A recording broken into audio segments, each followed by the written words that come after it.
And yes, sir. That was Kosiada no and Kosiada. Na omonpani say Nyameba Efiada, right? Efiada. Omo aka no omo Christopher no man no ebe ya sum kese dia ma omo agya omkwan. Ni nyina ne say ehwehwemu abanifo koye ne atimi akoye aba. Ade ehunu say sabio beka ne say nipadua ne kakra yetimi bobo ano no. Yehunu say odende nie error susu nie ama bibia ye kama je nka po mu jinji aka monhwemu akwa. Yes, enti yehune saa na ni nyina na se sabio abusua no ebetumi eduomu sesi omobo hunu se kakra bia ye de hie ne kae no enie enti Nyameba Fiada omompani John Dramani Mahama ese omani nyina be ya asori na we no wasere se yensi ewo asrafo akache ho ewo nkran ho enti sa busua bia modehie ewom ne papa mu na nka mbepe se yede mu ade be mamo na mo makosie na oman no beta mo chidi mo ye yi ho na enso abasa omo ye oman na japade enti oman ne abusua ni na kambum na emu mo mpani agina oman na nemu asiom ewo asrafo no akache ho enti eno so information back but we were interest on this particular issue I'm more interested in what they say. Office of the President omampani apao and awasheshe ade a watu di obafukase me say interfaith and ecumenical relationship brofoka kraka ni nyina ne say America etie for say you live on YouTube ne so KatakyieFM TV on YouTube ne so sesia eben ade ya to so na ni nyina ne say oman ni mu jidie ani sunsumusam se omampani ache na adwen de akoso se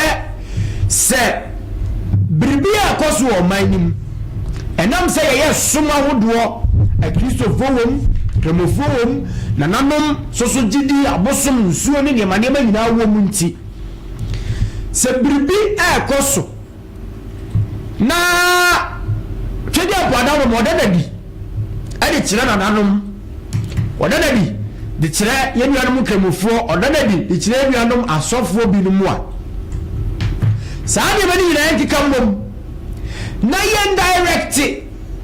yamwa no mfa nko saa asuye ya meka ho asemi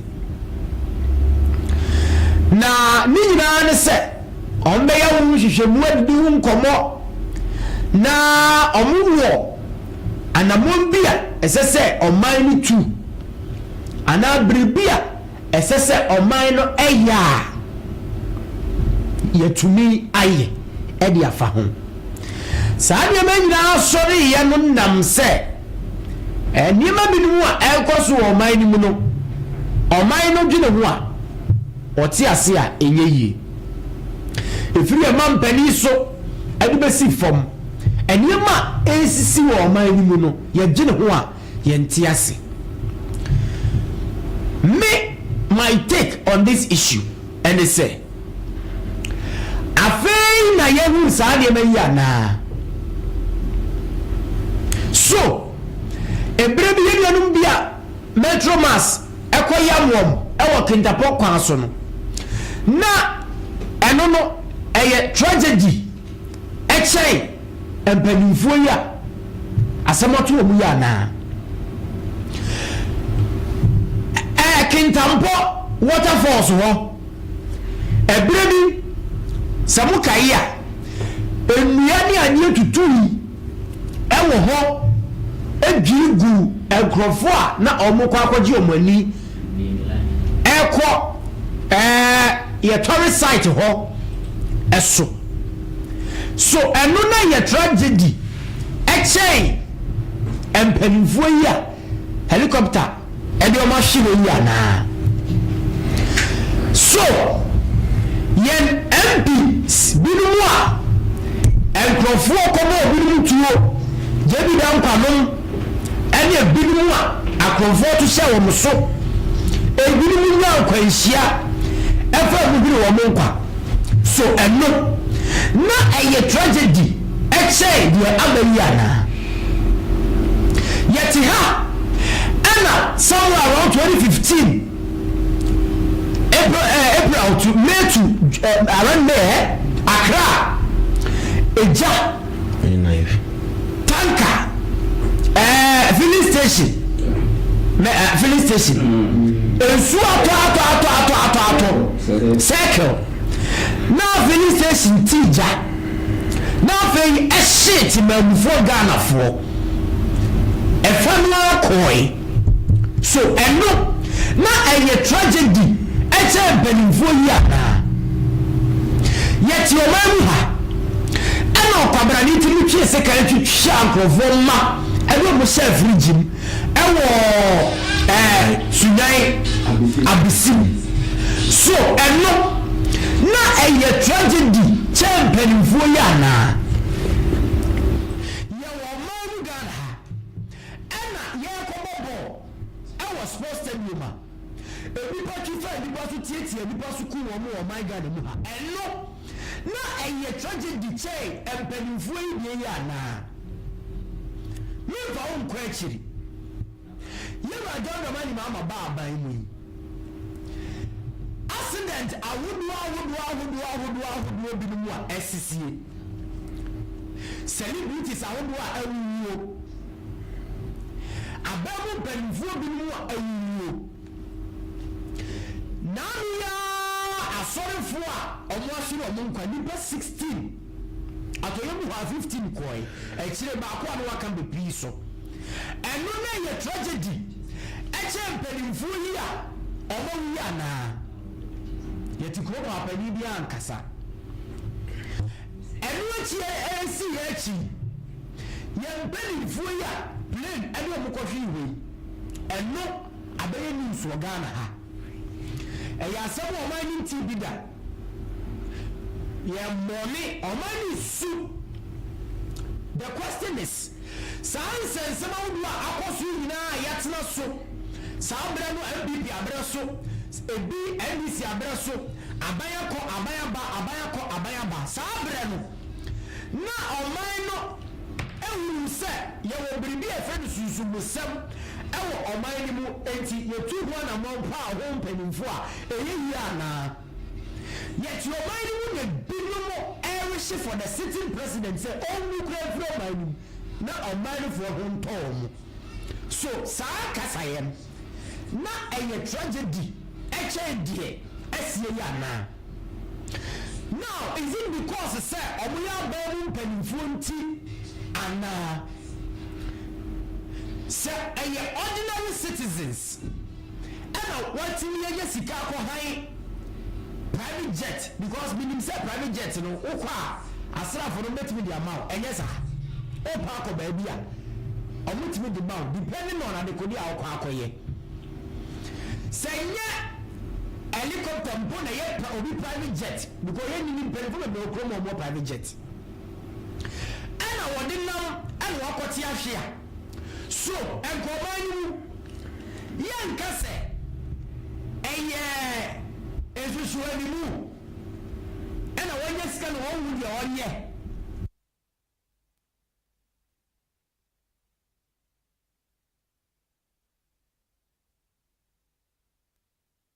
yati kromu ha ema a sitting IGP a sitting IGP as I say what your former that fire for you for before said the home come set for who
you don't concern about Yawuro.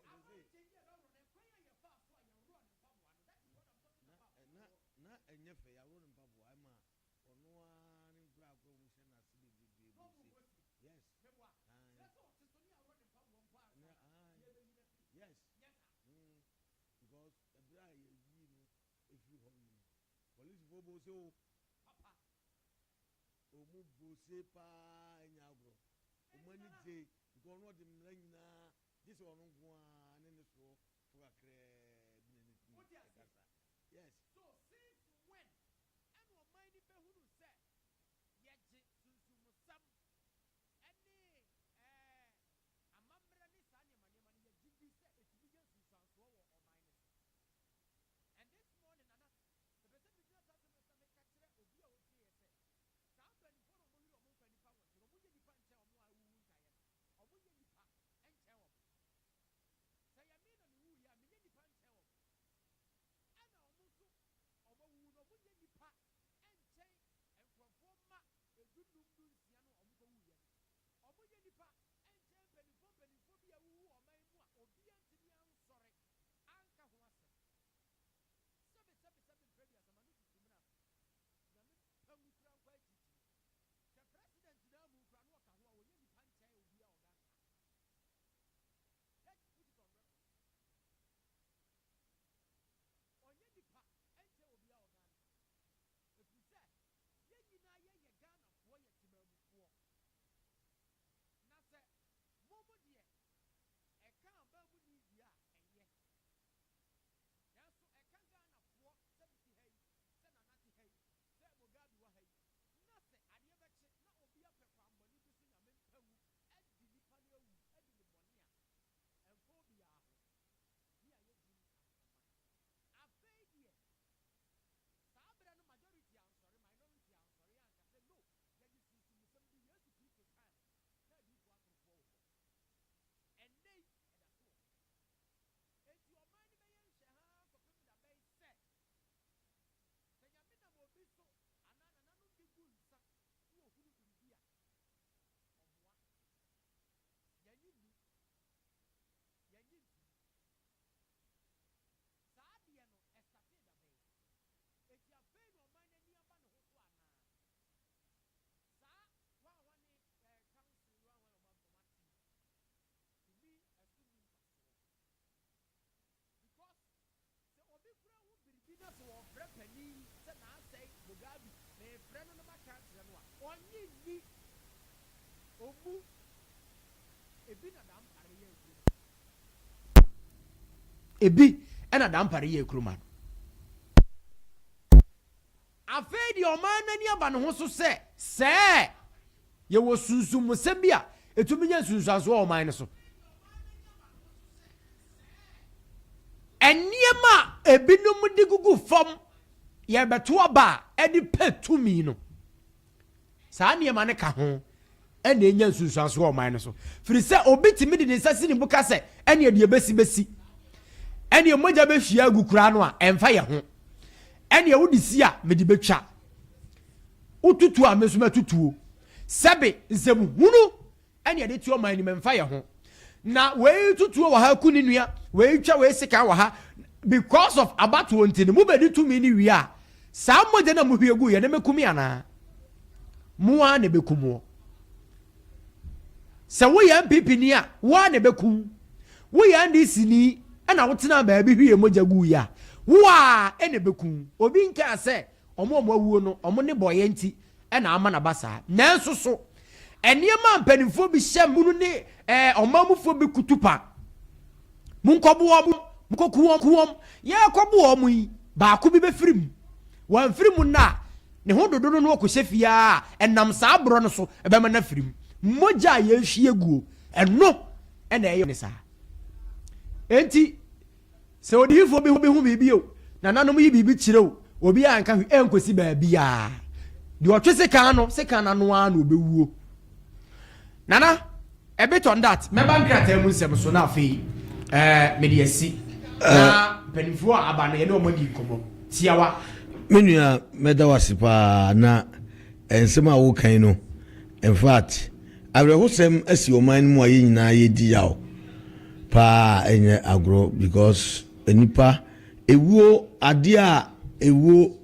me hu ewuo a dia na ye me ya pa wo mu se ensu be fa obi ebe hyehi ewuo a ya pa ba kono no se obi hyehye na ana se ensu be fa obi ya ade a ya rehosem ena we nye de edikai a obi ahye ewo accident mi ana se ne o kanu baby a me fa last aina odi ba mu se omu be pa to me no a ekwa mu fa so kunkum nipa ehye form ni ade ye no hu sunsanso na ye gi no ya sempa se hwa ebra ye beto 2024 aba no asiedu nkatia ye NDC chairman ko gina simpie so e ka se aba na ye beto no se nipa ni be ukura ani nipa be ama eye omu atimi awene ambani amba no so ma awene power no so ma awene power nyame omu awene power no yewura mahama o se asori bi ebose se o wini a obesi ensori dudu bi the number of the churches no na me refi kakra ambani amba na me redi sorry bi echese wasini nyina ma omu obi kura busa se oman sika na odisi ya na se onu ani botom sika na odisi ye so se bo wadi so na spiritual way no wa ko se bona uni so a ade ne besie se ya na besisi on Facebook so na me hwe konfobio so ye dunsini o onu Accra road onu ba bia accident si pa no wakogina ho se otu ade bi afri ho no sunsun bi obi di bibia akose ho ye no na ma accident esisi ho no ma o ye sa ne ma no se we sa ne ma we nyina ekosu ya me sa ade a wo se obeti prophetic aye oba beti no menua efa baabi ebeboa efa baabi emwa because onim se eyira okọ no okọ kan bisa oba fi odi bi kakra beba ebe man komse no menua ebe dosu oman mu na ewosen kasem we ka eye topic ange fa ekomiye pa be se ne ye brani tindi no na ye bonu taw na wo sai ka eye dampare asem former IGP ye wurai etimi e ka se afeso sa ta defense December no unim na se nkomo Ghana hanuma na epia bontia ye mechiwo meboa sofu meboa yes enti eye nwanwa pa se sa ne ma no ebaaye ena de na mesadwe hu no se waka sa asem no soso no asofu no edi so asofu ni di so e man komsha na eba no afedi 31 ni duru onu ma na mabio Reverend Meboa ana ayi wo hwe bibesi num sa de America Meboa na ye yina dio onzen komsha no e brass gra wontin komsha bia bio o ne baba no mka omunka ubede no abeka oba bechiw eba no mo twa to yes eba no mo twa to in the public omuntimi nka no mo release sa video no dia ba sa wo se ma ye nka eti ehu a ye be record ato ho esiria na omo dia be kire o se mo se ma ye nka e be se ye kire mo se ye yehu nyameda na dia dia be e kire na nanom so hu omo nka na obi a record na dia dia ato ho but over say san kom se na 31st no me e ba fomo menua se omu be kan kura do se na ve omu timi je o ma so dem ka kakra bi besatma na egum no egum jo bet yes we president we be utabe we agufu ado be sei no mu di hu abato o man so se bia na ekoso yo enano ukọ ayi a wiemhyen ayi ho a airporta omu se attendance eso ate because enkom se na eba no edoso ewiemhyen o ndi obi asro obi asro ore mamelande obi asro so ka kofro because se ba ko sa be landing first landing wo engogo oh asan be to so memenda no enti se ya hwe ya omudi omanu ka yesi anu edi mako edi nchene ya dishira ya sande no me right enti ka bebrebe na ebetima ye ho na me de me kan nyina ne se adena papa ndi aba no ebeboa na ma asofu no bi so emfa ho se de kote ekoko woni me problem ne se yembisa obi ama me message or say let us call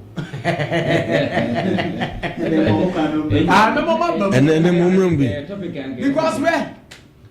me say the democratic countries Ghana ye nkwa ye fa hodie what you say we have the democracy no omo de kama menkabi ana say obi amekere na adwen enye chinchina achi ye shepani di na ma obi what you say US eka ho UK eka ho ama bebrebe Germany no muni ade nyina eka ho enti sei na omo so omo yeye ewo omo kromu ana oze sa no omo yeye Nyameba ewo omo kromu ana eho no sa enkomsheni bebrebe abechitra radio so webe sei no minni se oho sa na ho no omo de omo ye nipa oh bet ya dwen no eduru ba bia bibie besi bia no ne de adwen amabonsam se bonsam na amnasi bayiye na amnasi obi na awekeme bet eduru ba bi so e no mawe ye helicopter e korande e wo ayi enkokoi on se onu a ohun se weda ne nye enti wo so we den okwa enko enti e wo se oba be den ope ba bi ejina e ma weda no etiansa na okọ wo hu sa sebi nyansa no ade atoyense mi bai so oji no watinyi se o metima wura meko ena kumuru bran yes ye kan yo okay na ena medi ba wie no nyina no na me kire se wo mu a o se o mawu na nsan ya yakukuru kakraka ye niema sei ye we a ase en nade niema bebrebe ene nsema ba no omu nche omu sebe ngrango to ya nipa system go wuye omu nche on ye nyina ye pe na emu maduru ba bi a ye se yemfa anidie ma de anidie eye den ese no osum oman no ena oman no oman nti ena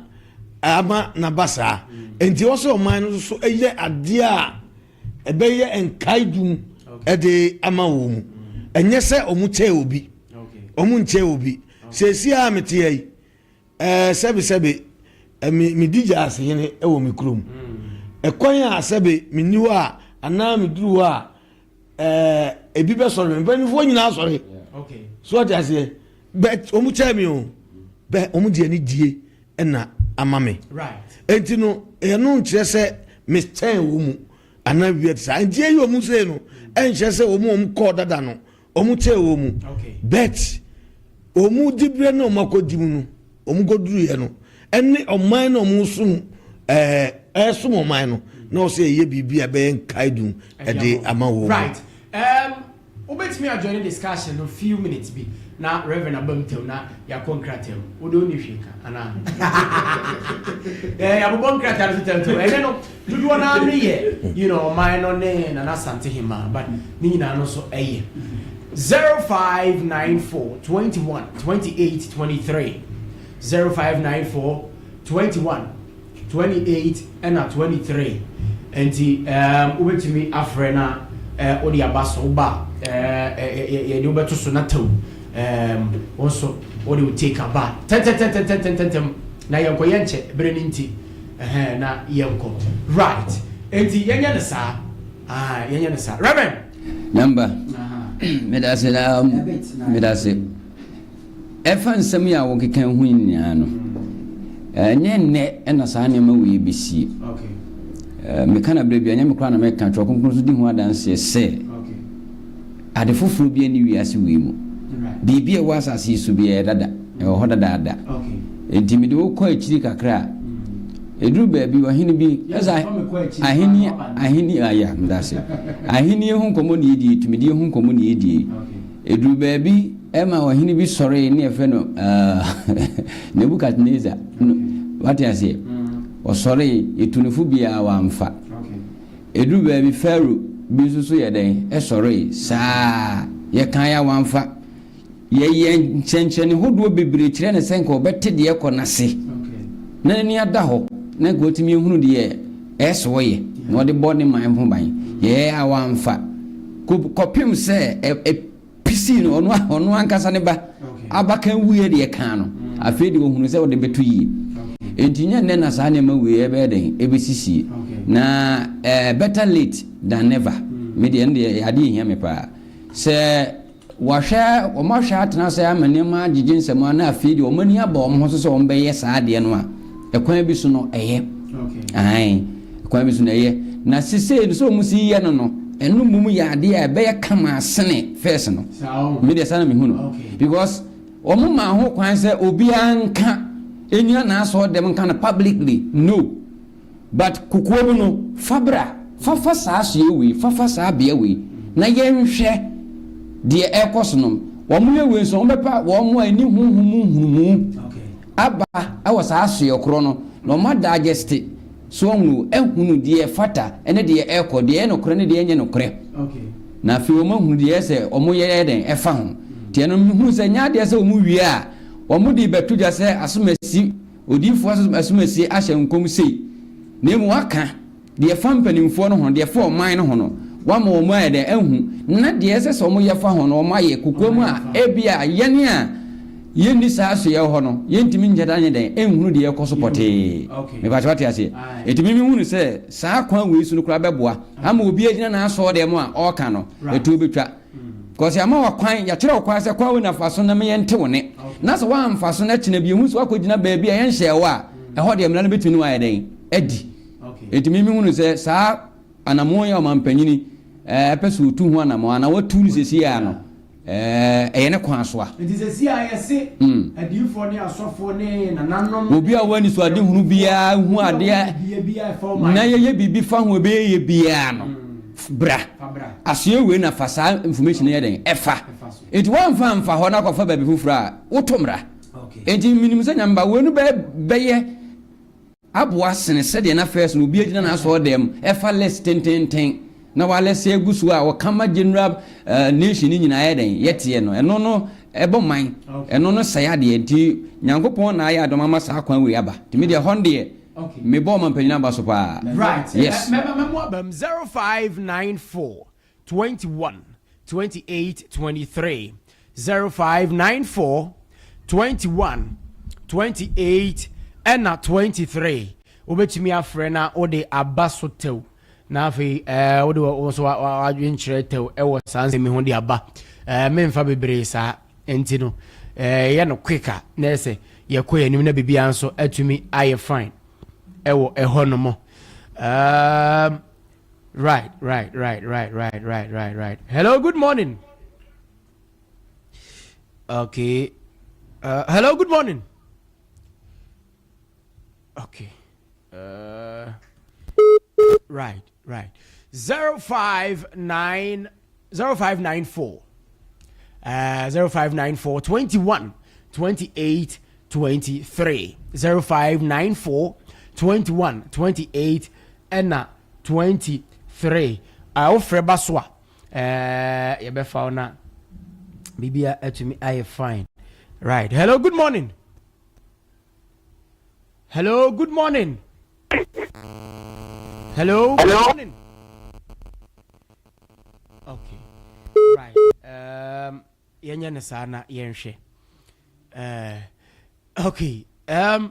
right odi asampa Nyameba yɛnhwɛ na yɛnyɛ number no yɛ 0594 21 28 23 0594 21 28 23 ofrɛ ba so a yɛtumi de wato so tɛwtɛw ni akɔ yɛnim yɛbrɛ ne ntini ade yɛnsɛ brɛ odi asampa Nyameba wano tum na yɛnkɔ saa nsɛm we ya just information am dey ma saa asɛm no bɛtɔ odwa no yɛsɛ one prophet bi yɛfrɛ no fire ogya okay menim sɛ bi amatene nka fire ogya okay wɔse saa nhyehyɛeɛ no aba no still na asɔfoɔ no bɛhia case ka na ɔmo da mo pɛsɛ na akɔ aban mu wɔse still now asɔfoɔ no bɛhia case ka na me the best me bɛto yɛn yi no so information friends ɛyɛ bɛto after say baa na ɔkɔ Peace FM okay or Peace FM baako ɛna ɔkɔ grant saa interview no